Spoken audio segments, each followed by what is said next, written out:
नमस्कार, आदाब, सत श्री अकाल, गुड मॉर्निंग मेरे प्यारे साथियों। स्वागत है आप सभी लोगों का आपके अपने YouTube channel UP classes Prayagraj में। साथियों, जैसा कि आप सभी लोग अपने इस चैनल के माध्यम से जुड़ गए हैं, ठीक है। जैसा कि आपको पता होगा, मेरा नाम है साहिल शेख और ये आज आप सभी लोगों का फाउंडेशन कोर्स ऑफ ज्योग्राफी यानी भूगोल इंडियन ज्योग्राफी का ये बैच चल रहा है, ठीक है। तो foundation course of Indian geography, इसमें हमारी पूर्व 5 क्लासें हो चुकी हैं। ये छठा क्लास है और मेरा उद्देश्य रहता है थ्योरी के साथ पढ़ाना, ना कि पहले PYQ। क्योंकि एग्जाम का ट्रेंड जब से बदला हुआ है तो कुछ नए नए क्वेश्चन क्रिएट हो रहे हैं। तो उस आधार पर मैं आप सभी लोगों को आपके इस फाउंडेशन कोर्स को स्टार्ट किया हूँ, जो कि आपके इस चैनल पर अवेलेबल होंगे। सारे फाउंडेशन कोर्स आपके कंप्लीट होंगे। बेहिचक रहिए, बेझिझक रहिए, बने रहिए हमारे साथ। जैसा कि मैं ज्योग्राफी का इंडिया एंड वर्ल्ड दोनों ज्योग्राफी में पढ़ाता हूँ। हिस्ट्री की अगर बात करेंगे आप, तो इसके बाद एंशिएंट हिस्ट्री पढ़ाऊंगा मैं, फिर उसके बाद मेडाइवल हिस्ट्री पढ़ाऊंगा, उसके बाद मॉडर्न हिस्ट्री। पॉलिटिक्स भी आपका कवर होगा, इकोनॉमिक्स भी, अर्थव्यवस्था भी आपकी क्लियर होगी। साइंस के मैं 3 कोर्स लाऊंगा, जिसमें पहला फिजिक्स का रहेगा, दूसरा केमिस्ट्री का रहेगा, तीसरा बायो का रहेगा। उसके अलावा स्टैटिक जीके हर फ्राइडे को आप हर फ्राइडे को एक या दो क्लास आपको मिलती हैं स्टैटिक जीके का, जिसमें मैं ट्रिक के साथ बताता हूँ स्टैटिक जीके को। मैथमेटिक्स की क्लासें अभी नहीं चल रही है, इसके लिए मुझे बहुत खेद है। मैं जल्द ही आपके लिए एक अच्छा एडुकेटर लाऊंगा मैथमेटिक्स के लिए। रीजनिंग को भी मैं कवर कर रहा हूँ। रीजनिंग आप मेरे साथ पढ़ के देखिए, मात्र मेरे कहने पर पढ़ के देखिए। वाकई में बता रहा हूँ, अगर आपको बिलीव है, रीजनिंग पढ़ के देखिए। 4 से 5 महीने बाद आप अपना लेवल देखिएगा और बताइएगा कि मैं पहले कैसे था और मैं जो आज तैयारी कर रहा हूँ सही कर रहा हूँ पहले जहाँ पे था। अब मैं इस चैनल से जुड़ा हुआ हूँ तो मुझे बेस्ट क्वालिटी के कंटेंट मिलेंगे, कंटेंट में कोई कमी नहीं रहेगा और थ्योरी के साथ समझाएगा और आपके माइंड में सेट किया जाएगा। ये मेरा उद्देश्य होता है। उसके अलावा ETC भी क्लासें आपकी चलेंगे। थोड़ा अपने चैनल को आप ग्रोथ पे ले आइए। मैं आपके लिए सच बता रहा हूँ, बहुत खूबसूरत कंटेंट दूंगा आपको। तो चलिए मैं बताता हूँ आप सभी लोगों को कि हमने क्लास नंबर 5 में हमने स्टार्ट किया था, भारत के द्वीप समूहों के बारे में हमने पढ़ा था। एक बार बेसिक बातें जान लीजिए। हमने भारत के द्वीप समूहों को पढ़ा था, कि हम पढ़ चुके हैं। थोड़ा सा रिवीजन करा दें। अगर आप यहाँ पर आज फर्स्ट क्लास हो तो मैं निवेदन करूंगा आपसे कि आप हमारी पहली क्लासेस से देखते आइए।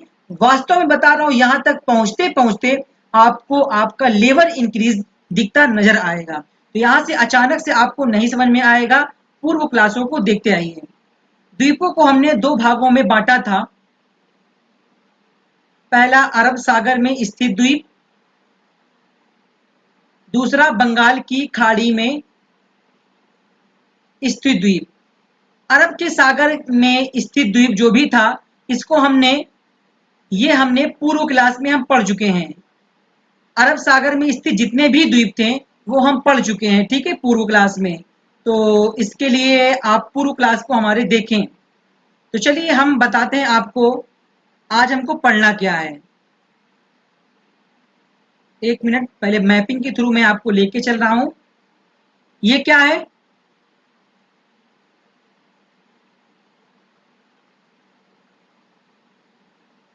अरेबियन सी, अरब सागर। तो इसने में यानी यहां से लेकर इस क्षेत्र में जितने भी द्वीप समूह थे उसके बारे में हमने पूर्व क्लास में हम पढ़ चुके हैं। आज हम पढ़ने वाले हैं जो ये है बे ऑफ बंगाल। और बे ऑफ बंगाल बंगाल की खाड़ी में स्थित सारे के सारे द्वीप समूहों को थ्योरिकल तरीके से मैं आपके सामने डिस्कस करूंगा। इसमें आपको दिख रहा होगा अंडमान और निकोबार आइलैंड दिखेंगे। कुछ छोटे छोटे भारत के अन्य द्वीप हैं जो तटों पर स्थित हैं। तो ये मैं डिस्कस करने वाला हूं अब। तो चलिए अब मैं क्लास को स्टार्ट करने चल रहा हूं। ठीक है, मैप के थ्रू मैं आपको समझाऊंगा, लेकिन उससे पहले मैं अपना ब्रेन मैप आपके सामने, आपके ब्रेन में क्लियर करना चाहता हूं। हेडिंग बनाइए यहां से आप सभी लोग। पहला हेडिंग, बंगाल की खाड़ी, बंगाल की खाड़ी में स्थित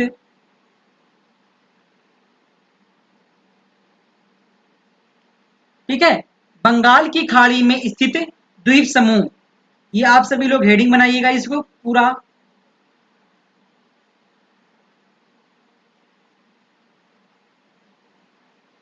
बंगाल की खाड़ी में स्थित द्वीप समूह। अब मैं यहां से बात करूंगा बंगाल की खाड़ी में स्थित सारे के सारे द्वीप। इसमें हमको पढ़ना क्या है वो मैं आपके सामने डिस्कस करूंगा, जहां से आपके एग्जाम में अक्सर बार बार प्रश्न आ रहे हैं।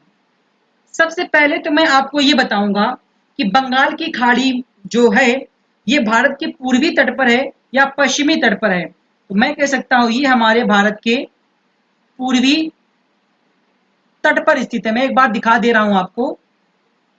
ये हमारा भारत, यहाँ पर है अरब सागर, यहाँ पर है BOB बंगाल की खाड़ी। इसी में स्थित जितने भी सारे के सारे द्वीप समूह हैं उसको मैं पढ़ने वाला हूँ। ठीक है, तो पूर्वी तट पर स्थित है भारत का। ये पश्चिमी तट हो गया, ये पूर्वी तट हो गया। तो पूरब में बे ऑफ बंगाल है, अर्थात बंगाल की खाड़ी। मैं कह सकता हूं बंगाल की खाड़ी में लगभग और लगभग मैं कह सकता हूं 572 572 द्वीप समूह स्थित हैं।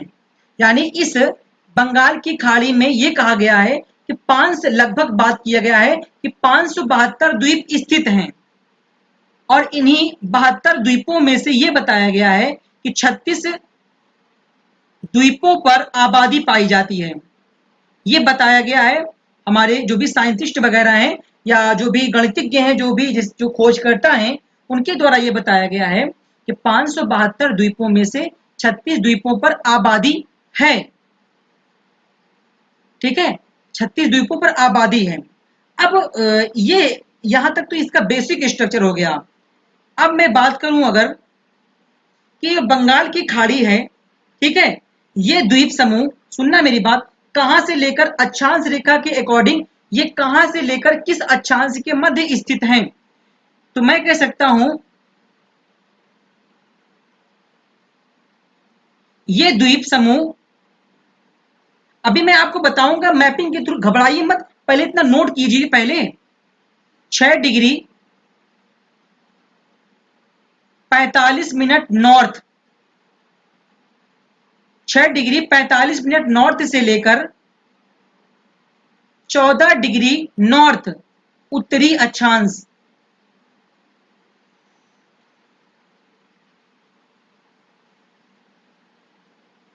उसके बाद यहां पे और नोट कीजिए देशांतर के आधार पर मैं कह सकता हूं 92 डिग्री पूर्वी देशांतर के मध्य, सॉरी 92 डिग्री से ले, सॉरी 92 डिग्री ईस्ट से लेकर मैं कह सकता हूं 94 डिग्री ईस्ट तक, ठीक है, देशांतर के मध्य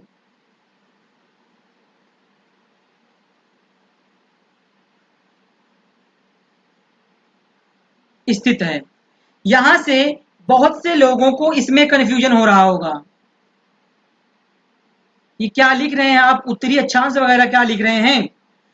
तो समस्या आपको आएगी, आएगी समस्या, इसलिए कि आप क्योंकि आज पहली क्लास यहां से देख रहे हैं।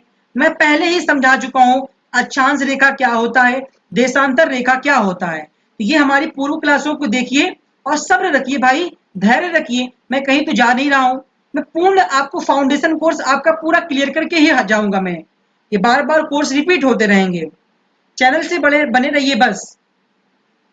ठीक है, यहां तक हो गया। अब मैं आपको चाहूं तो मैप के थ्रू दिखा सकता हूं। सबसे पहले आइए हमारी मैपिंग की ओर। मैपिंग क्या कहता है, इन्हीं पॉइंटों को हम मैपिंग में दर्शाते हैं। ठीक है, तो मैं यहां से इसको इरेज कर रहा हूं। आप मैपिंग को देखिएगा, अर्थात मैं आपको मैपिंग में यहीं पे समझा देता हूं।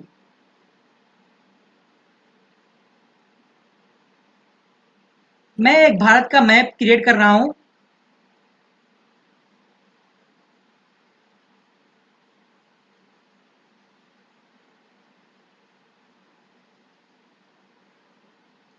देखना, भारत के मैप को मैं आपके सामने क्रिएट कर रहा हूं और मैं आपको समझाऊंगा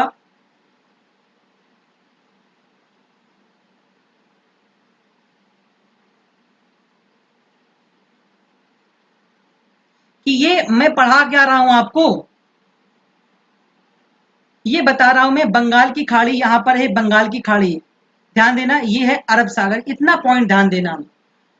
और ये जो द्वीप समूहों की मैं बात कर रहा हूं, ये बताया जा रहा है भाई कि 6 डिग्री 45 मिनट नॉर्थ से लेकर 14 डिग्री उत्तरी अक्षांश। अगर आप समझे हैं अक्षांश रेखा को तभी समझ सकते हैं, सुनना मेरी बात को। इसको आप मान लीजिए 0 डिग्री अक्षांशीय विस्तार। फिर आप यहीं कहीं मान लीजिए 6 डिग्री। हमने बताया कि 6 डिग्री से लेकर 14 डिग्री तक।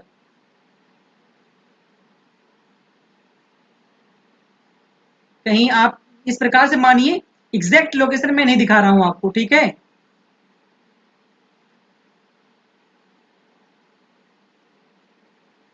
ये हो गया 14 डिग्री।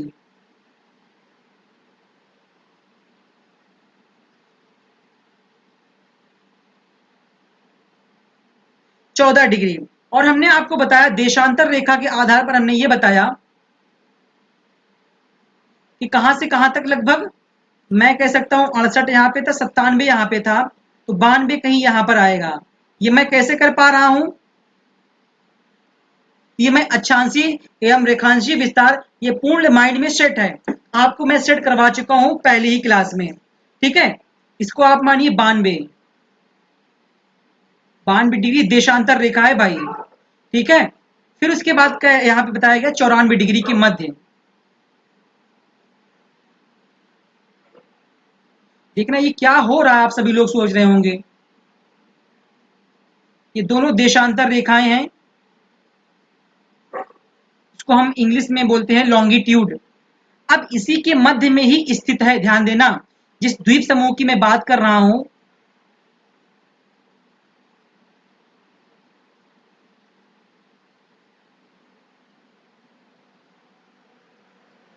इसको मैं कहूंगा, यहां पे नाम दूंगा अंडमान एंड निकोबार आइलैंड।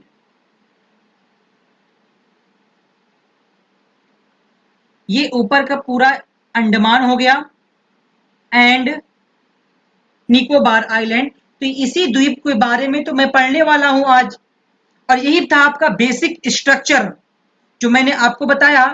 यहां पे देखना बात को, 6 डिग्री 45 मिनट, इसको आप 45 मिनट मान लीजिए, लगभग 6 डिग्री मानिए यार, या 45 डिग्री आप लिख लीजिए यहां पर, ठीक है, से लेकर 14 डिग्री के मध्य आ रहा है यहां पर। 92 डिग्री से लेकर 94 डिग्री के मध्य ये आ रहा है। तो ये हमने बता दिया आपको कि अंडमान एंड निकोबार द्वीप समूह आइलैंड जो है, वो इसका लोकेशन ये है। ठीक है, ये हमारे भारत के ही द्वीप समूह हैं जो बहुत वर्षों पहले जलमग्न हो गए थे, उसी के बाद उसी का ये भाग हमको देखने को मिल रहा है। एक्चुअल में आप सभी लोगों को अभी बहुत कंफ्यूजन हो रहा होगा, ये द्वीप समूह आप क्या बता रहे हैं। तो मैं बता चुका हूं कि आप पुरानी क्लासों को देखिए, पहले द्वीप को ही द्वीप के बारे में ही समझाया गया है 10-15 मिनट विस्तार से। ठीक है, कि आखिर में द्वीप क्या होता है, क्यों हम पढ़ते हैं, किस लिए हम पढ़ रहे हैं उसको, ये हमारे लिए इंपॉर्टेंट होता है। तो मैं यहां से इरेज कर रहा हूं पूरा का पूरा। ठीक है, अब मैं आपके सामने मैपिंग लूंगा, ये देखना, एक मिनट रुकिएगा जरा। हाँ, देखिए यही जो पूरा हिस्सा देख रहे हैं आप, ये देखिए यही के पूरा अंडमान एंड निकोबार आइलैंड में भी आप खुद स्वयं करके बताया था। ठीक है, ये हो गया। तो उसी के बारे में यहां से दे दिया है विस्तार में, तो हम इसी को समझने वाले हैं। ठीक है, एक एक पॉइंट्स, इससे कितने प्रश्न पूछ सकते हैं वो सब कुछ मैं आपको यही बताने वाला हूं इसी फैक्ट में। ठीक है, सबसे पहले आपके लिए पहला प्रश्न कैसे बन सकता है। ये तो पूरा का पूरा अंडमान है, पूरा का पूरा निकोबार आइलैंड है। ये मैं कह सकता हूं उत्तरी अंडमान है। ये मिडिल मतलब होता है मध्य अंडमान। तीसरा होता है लोअर अंडमान, मतलब होता है निम्न अंडमान। ठीक है, उसके बाद ये हो जाएगा लिटिल अंडमान। उसके बाद फिर निकोबार की बात करूं मैं, यहां हो गया कार निकोबार। उसके बाद मैं कह सकता हूं यहां पर, हाँ, ये हो गया लिटिल निकोबार और ये हो गया ग्रेट निकोबार। ये अंडमान और यहां पर निकोबार।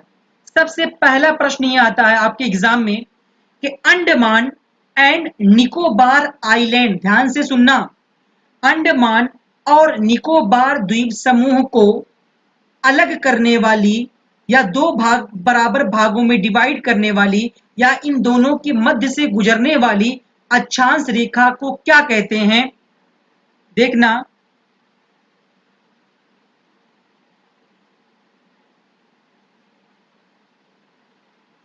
ठीक है, जो आपको देखो यहां दर्शाया भी गया है, लेकिन फिर भी मैं आपको बता रहा हूं, 10 डिग्री।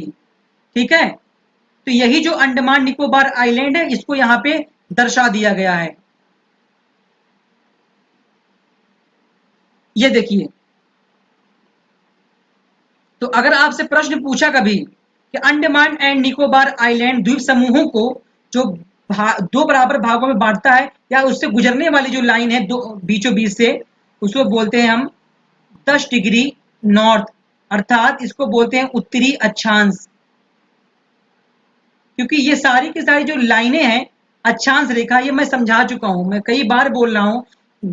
मुझे दिक्कत हो, आप सभी लोगों को दिक्कत हो रही होगी इसकी, ये मैं समझ रहा हूं आपकी बातों को, लेकिन आप हमारी पिछली क्लासों को देखिए, कभी कभी यही दे देता है 10 डिग्री चैनल।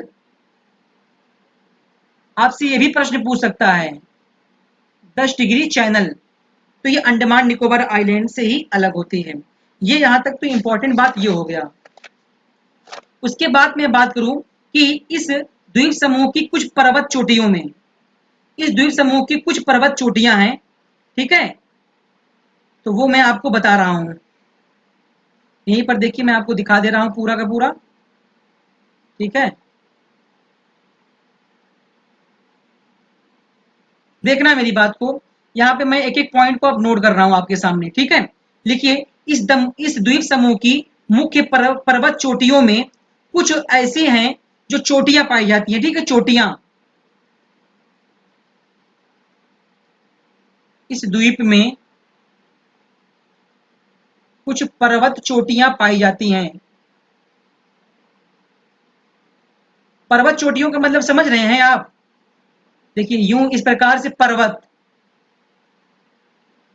ठीक है, यूं एक प्रकार से इतनी निकल गई, फिर यूं पर्वत, फिर निकल गया, तो पर्वत का एक उठा हुआ भाग यही कहलाता है चोटी। ध्यान रखना इस बात का, ये बताना आपके लिए मुझे आवश्यक है आप सभी को। हाँ, तो मैं कह सकता हूं इसमें कुछ चोटियां पाई जाती हैं, उन चोटियों के बारे में आइए हम आज डिस्कस करते हैं। सबसे पहली चोटी का नाम मैं यहाँ पे लिखिए, सैडल पीक। कई बार आपके एग्जाम में प्रश्न पूछा गया है सैडल पीक से रिलेटेड, अर्थात सैडल चोटी। तो हमने बताया कि इसी द्वीप समूह में सारी चोटियां अभी मैं आपको बताने वाला हूं, तो ये मत सोचिएगा कि किस द्वीप के बारे में बात कर रहे हैं आप। ठीक है, तो सैडल चोटी की अगर मैं बात करूं, सैडल चोटी जो है किस अंडमान में स्थित है, यानी अंडमान एंड निकोबार आइलैंड के किस द्वीप में स्थित है, तो आप सभी लोग यहाँ पे पॉइंट बनाइए, उत्तरी अंडमान।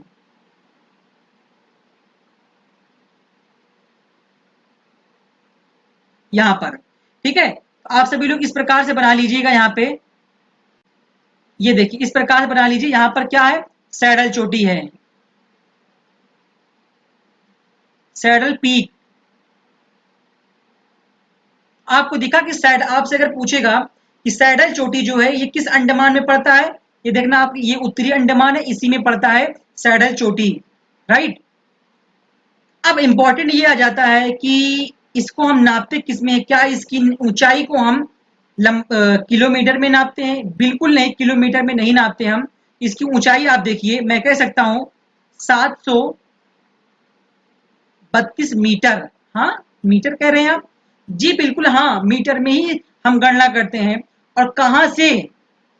मा सा ता, अर्थात ये समुद्र है, तो मैं कह सकता हूं समुद्र से ही मैं मापता हूं। जो भी चीज मापी जाती है, चाहे पर्वत हो, चाहे श्रेणियां हो, चाहे चोटियां हो, सब कुल माध्य समुद्र तल, क्योंकि माध्य समुद्र तल को 0 बताया गया है और उसी से नापा जाता है। कभी आप गौर करें, कभी आप गौर करें, अगर आप किसी स्टेशन पर जाते हैं, वहां पर जंक्शन या स्टेशन का, रेलवे स्टेशन का नाम लिखा हुआ हो, या रेलवे स्टेशन का बिल्कुल जो बाहर का हिस्सा होता है, जो द्वार होता है, जहां से आप अंदर एंट्री करते हैं, वहां पे देखिए स्टेशन का नाम लिखा रहता है, और उसी के साइड में एक छोटा सा लिखा रहता है इतना इतना मीटर मासाता, यानी माध्य समुद्र तल से ऊंचाई इतनी मीटर पर ये उपस्थित है। ये हो गया इंपॉर्टेंट बात, ठीक है यार। मैं आपको कंटेंट को लेकर मैं बहुत इफर्ट लगाता हूँ। शायद ही आपको लग रहा होगा कि मैं इफर्ट, आपको एहसास नहीं होता होगा कि मैं कितना इफर्ट लगाता हूँ। मैं अपने काम के प्रति बहुत ही ईमानदारी के साथ काम करता हूँ। ये सारे प्रश्न आपके एग्जाम में पूछेंगे, निश्चित रूप से पूछेंगे। बने रहिए चैनल पर, ठीक है। उसके बाद मैं बात करूं अगर दूसरी चोटी की, उसका नाम क्या है, तो नाम लिखिए यहाँ पर माउंट डियोवोली।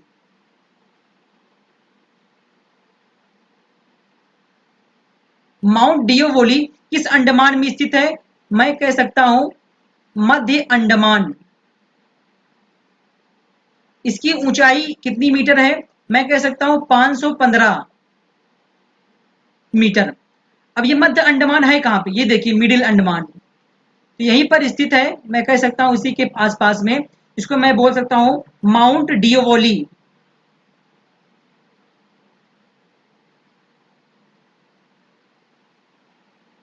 माउंट डियोवोली। उसके बाद तीसरा देखिए यहां से, तीसरा मैं कह सकता हूं mount Thuillier. Mount Thuillier,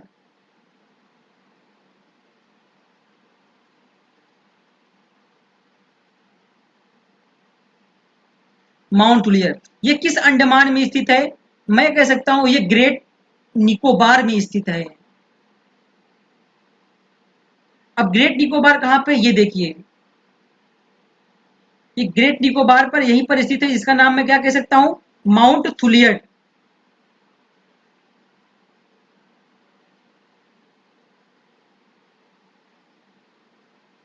mount Thuillier. तो यहां तक आप सभी लोगों को हो गया होगा क्लियर, ठीक है।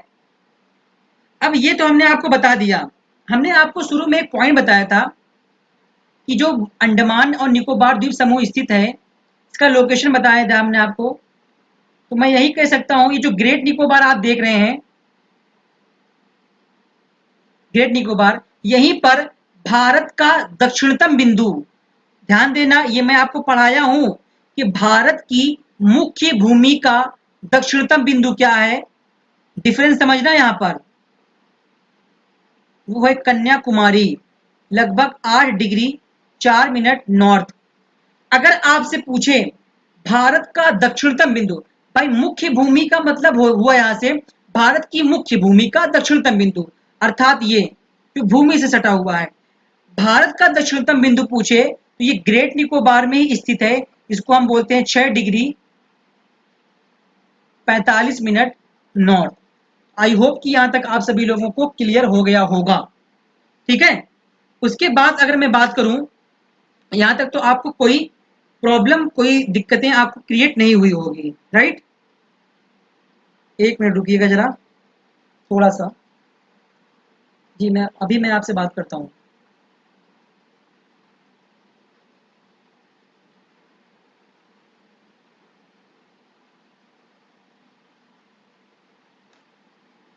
चलिए देखिए, ये हो गया। अब फिर हमने आपको बताया 10 डिग्री चैनल से अलग है ये। अब एक इंपॉर्टेंट बात यहाँ से ये आता है कि सब कुछ तो आपने बता दिया, क्या इस द्वीपों की भी राजधानियां होती हैं? जी हाँ। तो मैं कह सकता हूं अंडमान एंड निकोबार आइलैंड की जो कैपिटल है, उस कैपिटल का नाम है पोर्ट ब्लेयर। नोट कीजिए, इंपॉर्टेंट है। पोर्ट ब्लेयर, पोर्ट ब्लेयर, ठीक है, पोर्ट ब्लेयर। अब ये तो इंपॉर्टेंट है। इसके साथ ही साथ एक प्रश्न यहां से और बन सकता है कि अंडमान, ठीक है, एक बात और यहां से प्रश्न बन सकता है कि अंडमान एंड निकोबार आइलैंड की जो राजधानी है वो तो आपने बताया पोर्ट ब्लेयर, लेकिन यह पोर्ट ब्लेयर क्या अंडमान में स्थित है या निकोबार में स्थित है? तो अगर अंडमान में स्थित है तो किस आइलैंड में स्थित है? तो मैं कह सकता हूं ये दक्षिणी अंडमान, ठीक है। ये देख रहे हैं आप, समझना मेरी बातों को। लोअर, लोअर को ही हम बोलते हैं दक्षिणी अंडमान। तो ये लोअर में ही स्थित है, लोअर अंडमान में। इसको हम बोलते हैं पोर्ट ब्लेयर। तो यहां तक आप सभी लोगों को कोई दिक्कत नहीं रहा होगा। तो भारत का जो दक्षिणतम बिंदु, सॉरी, भारत का जो दक्षिणतम बिंदु बताया, इसको तो आपने मैथमेटिकल रूप में काउंट कर लिया, लेकिन इसको हम बोलते क्या हैं? ये भी प्रश्न पूछ सकता है। इसको कहते हैं हम इंदिरा पॉइंट। क्लियर? तो यहां तक तो आप सभी लोगों का हो गया होगा। उसके अलावा मैं कह सकता हूं कुछ अन्य द्वीप भी हैं, ठीक है। यहाँ पे अब नोट करिए आप कि मैंने आपको बताया बैरन द्वीप, एक बैरन आइलैंड है जो इसी बंगाल की खाड़ी में ही पड़ता है।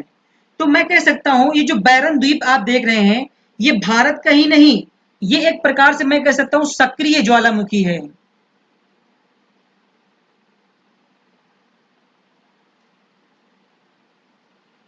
ज्वालामुखी मैं जब आपको पढ़ाऊंगा ना, देखना किस प्रकार से मैं आपको पढ़ाता हूं ज्वालामुखी वगैरह। इसके बाद वर्ल्ड ज्योग्राफी ही आपका चलेगा, निश्चित रहिए, ठीक है। तो बैरन द्वीप जो है एक सक्रिय ज्वालामुखी है। सक्रिय ज्वालामुखी का यहां से अर्थ ये हो गया कि एक कोई ऐसा द्वीप है भाई जहां से कई वर्षों के पश्चात, जैसे आज यहां से यहां पर ज्वालामुखी निकला, इसका मतलब ये सक्रिय है। यहाँ पर ज्वालामुखी निकलने की घटना को बार बार देखा जा सकता है, देखा गया है, ठीक है। इस प्रकार ये सक्रिय ज्वालामुखी है। ये सक्रिय ज्वालामुखी है, मैं कह सकता हूं ये भारत का ही नहीं,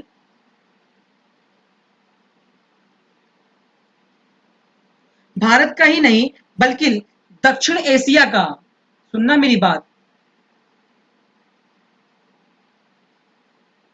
दक्षिण एशिया का ये एक सक्रिय ज्वालामुखी है, ठीक है। तो यहां तक अब आप सभी लोगों को हो गया होगा क्लियर। तो मैं इतना पॉइंट यहां से आपके सामने इरेज करूं, फिर यहीं मैं आप सभी लोगों को बताता चलूं मैप के द्वारा, ठीक है।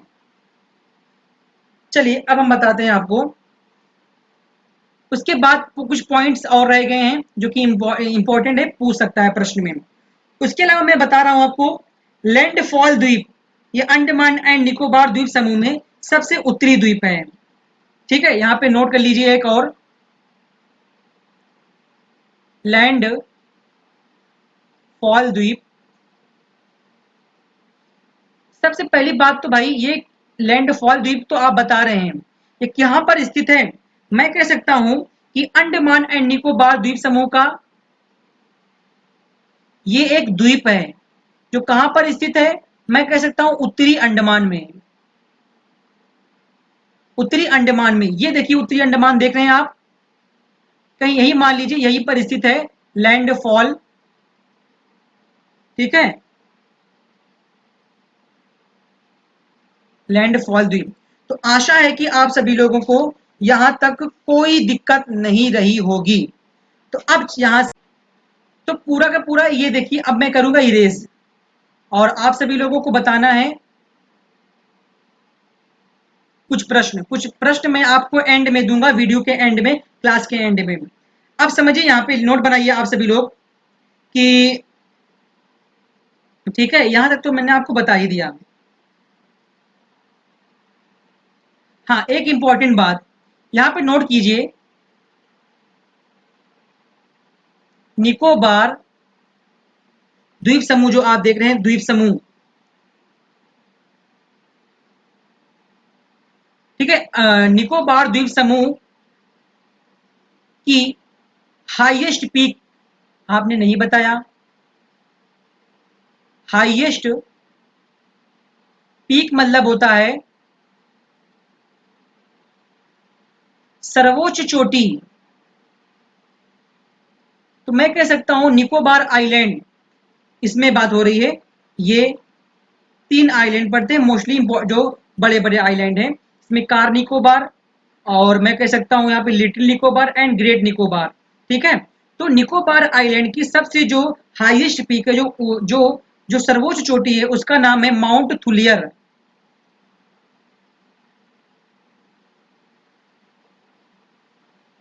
Mount Thuillier 642 metre.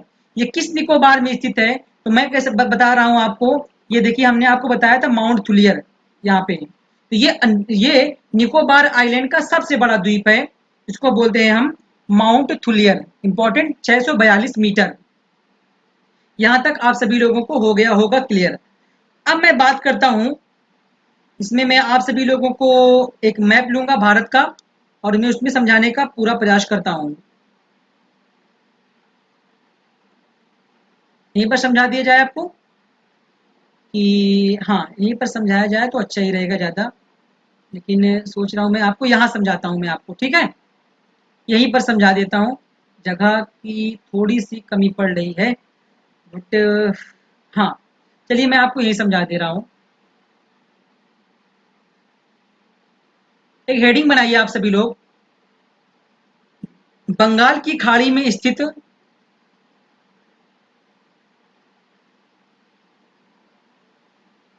खाड़ी में स्थित कुछ अन्य द्वीप।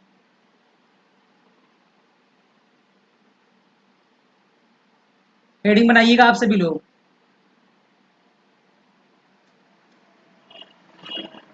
इसमें पहले द्वीप की अगर मैं बात करूं, इसको हम बोलेंगे गंगा सागर द्वीप।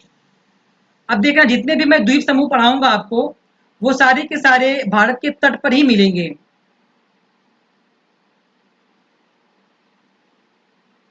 गंगा सागर द्वीप समूह की मैं अगर बात करूं, ये किस नदी के मुहावने पर स्थित है? देखना भाई, ये तो क्या है, पूरा का पूरा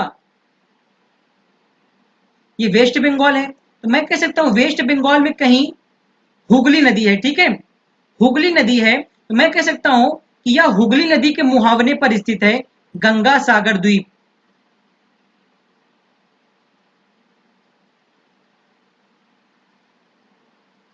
हुगली नदी, यहाँ पे आप सभी लोग नोट बना के लिखिए ना कि हुगली नदी पर स्थित है ये। हुगली नदी कहां पर है, बहती है? वेस्ट बंगाल। ये एक इंपॉर्टेंट हो गया। दूसरा अगर मैं बात करूं यहां से, इसको मैं बोलूंगा न्यू मूर द्वीप। पूछा गया है प्रश्न, एक प्रकार से फैक्ट ही है ये। न्यू मूर द्वीप की मैं बात करूं, सबसे पहले मैं आपको बताता हूं कि जो न्यू मूर द्वीप है, इसका निर्माण कैसे हुआ है। ठीक है, तो मैं कह सकता हूं न्यू मूर द्वीप जो है, इसका निर्माण, नोट कीजिए, गंगा, जो गंगा नदी है, उसके मुहाने पर मलबों के निक्षेपों से हुआ है। भाई, गंगा नदी का मुहाना यहीं पर है, ठीक है, यहां से बहते हुए आ रही है उत्तराखंड से, यूं यहां से इससे यमुना नदी मिल रही है यहाँ पे गंगा से, ठीक है, ये मिलते हुए आ रही है, और यहीं पर इसका क्या है, मुहावना। तो गंगा नदी के मुहावने पर इसके मलबों के निक्षेपों से हुआ है।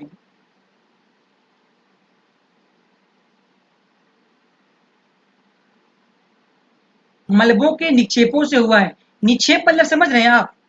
मान लीजिए आप एग्जाम्पल लीजिए, निक्षेपण कैसे होता है, निक्षेपण क्रिया। मान लीजिए यहाँ पर इतना बड़ा सा माटी का ढेर लगा हुआ है, मिट्टी का ढेर, और इत्तेफाक बाई चांस आप यहाँ से पानी को ढाल रूप में हो और पानी को यहाँ से इस प्रकार से बहाइए, बहाते रहिए, जहां से पानी जाएगा वहां की मिट्टी करते करते करते करते जहां एंड होगा वहीं सारी मिट्टी जमा हो जाएगी। इसी को ही बोलते हैं निक्षेपण क्रिया। इसी के निक्षेपों से हुआ है, ठीक है, ये इसका निर्माण हुआ है। और मैं कह सकता हूं यह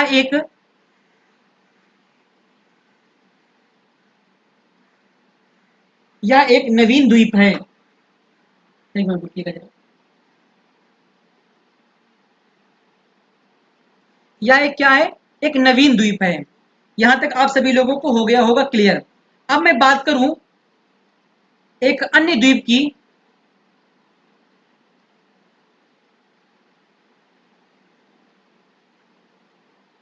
नाम लिखिए आप सभी लोग उसका, पंबन द्वीप।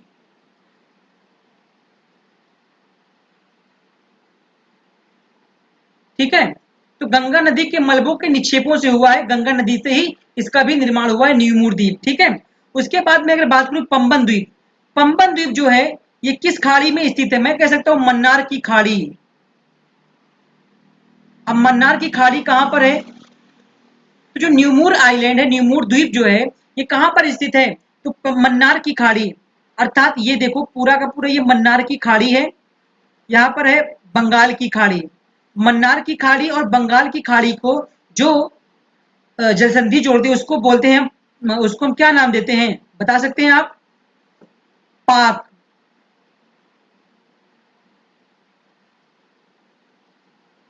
पाक जलसंधि, ठीक है, पाक जलसंधि यहीं पर है। और यहीं पर मैं कह सकता हूं स्थित है क्या? पंबन द्वीप। नोट करिएगा आप सभी लोग, पंबन द्वीप। ठीक है, मैं कह सकता हूं ये पंबन आइलैंड देख रहे हैं आप, ये, सुनना मेरी बात, ये भारत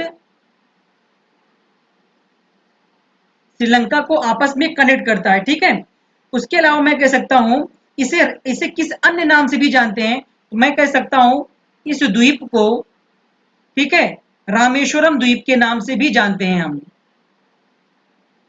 रामेश्वरम द्वीप के नाम से भी हम इसको जानते हैं। तो यहां तक हो गया होगा क्लियर। अब मैं बात करता हूं कुछ अन्य द्वीप, यहां पर बनाइए और लिखिए। चौथा जो है उसको मैं कह रहा हूं श्री हरिकोटा द्वीप।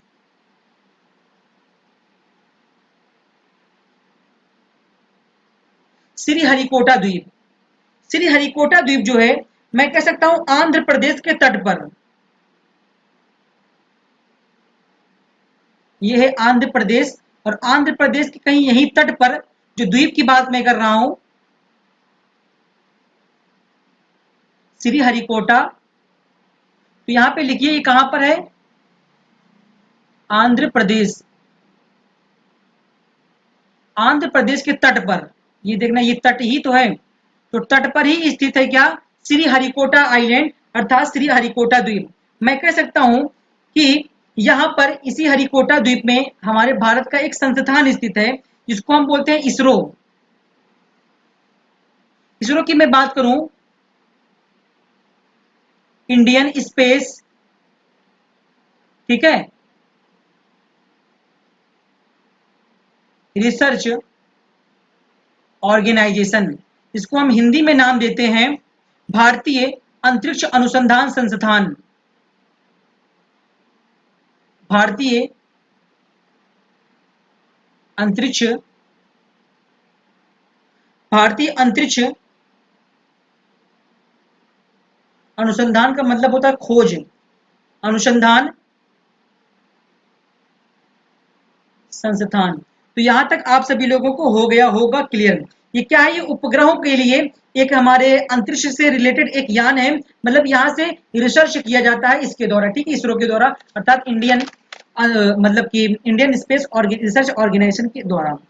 एक इंपॉर्टेंट द्वीप और समूह है, उसके बारे में देखिए, फिर यहीं से मैं अपनी क्लास को एंड करता हूं। इंपॉर्टेंट है इसलिए बता रहा हूं। व्हीलर द्वीप की मैं बात कर रहा हूं, व्हीलर द्वीप।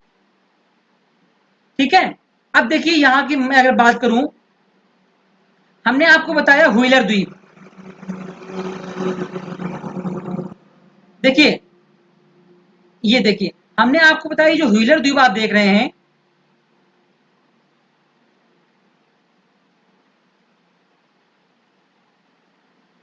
ये व्हीलर द्वीप, व्हीलर द्वीप स्थित कहां पर है? तो मैंने आपको बताया, ये दिख रहा है आपको उड़ीसा।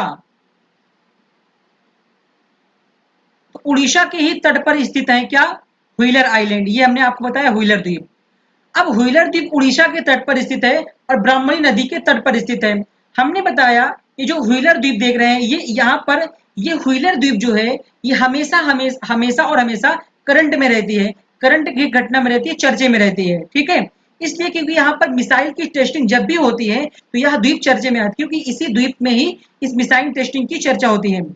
अगर आपसे प्रश्न पूछेगा और पूछ भी सकता है कि व्हीलर द्वीप का जो नया नाम रख दिया गया है वो नाम है अब्दुल कलाम द्वीप। इंपॉर्टेंट है, याद रखिएगा इसको, या आपके एग्जाम में प्रश्न पूछ सकता है। तो मैंने आप सभी लोगों को पूरा का पूरा बंगाल की खाड़ी में स्थित द्वीप समूह, और ठीक है, और मैं कह सकता हूं कि अरब सागर में स्थित द्वीप, बंगाल की खाड़ी में स्थित द्वीप, सारे द्वीपों को मैं चर्चा कर चुका हूं। तो उम्मीद है कि आप सभी लोगों का ये जो सेशन था वो पूर्ण रूप से कंप्लीट हुआ, और जो हमारा जो टुमारो सेशन होगा, जो हमारा अगला क्लास होगा, उसमें मैं पढ़ाऊंगा आपको भारत का भौतिक विभाजन।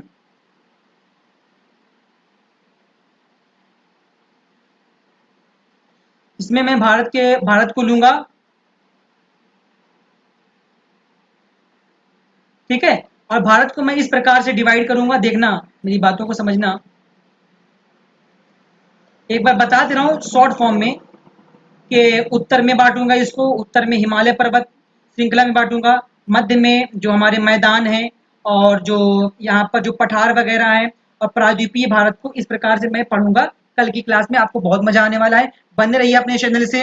और एक विनती करूंगा आप सभी लोगों से कि आप सभी लोग अपने इस चैनल का ज्यादा से ज्यादा सपोर्ट कीजिए, ये आपका नैतिक जिम्मेदारी है। मैं अपनी नैतिक जिम्मेदारी को पूर्ण कर रहा हूँ, आपका नैतिक जिम्मेदारी है कि आप हमारी क्लास को ज्यादा से ज्यादा शेयर कीजिए, जोड़िए भाई दोस्तों, मेरे दोस्तों, आप सभी लोग जोड़िए दोस्तों को, अपने फ्रेंड्स को, रिश्तेदारों में, सभी में। तो आज के लिए फिलहाल मैं इतना रखता हूँ, और कोई भी दिक्कत हो तो आप मुझे कॉल के थ्रू संपर्क कर लीजिए, डिस्क्रिप्शन बॉक्स में मेरा कॉन्टैक्ट नंबर दिया गया है। आज के लिए फिलहाल इतना ही। That's all, thank you very much, all the best, जय हिंद, जय भारत। साथियों, पढ़ते रहो, बढ़ते रहो।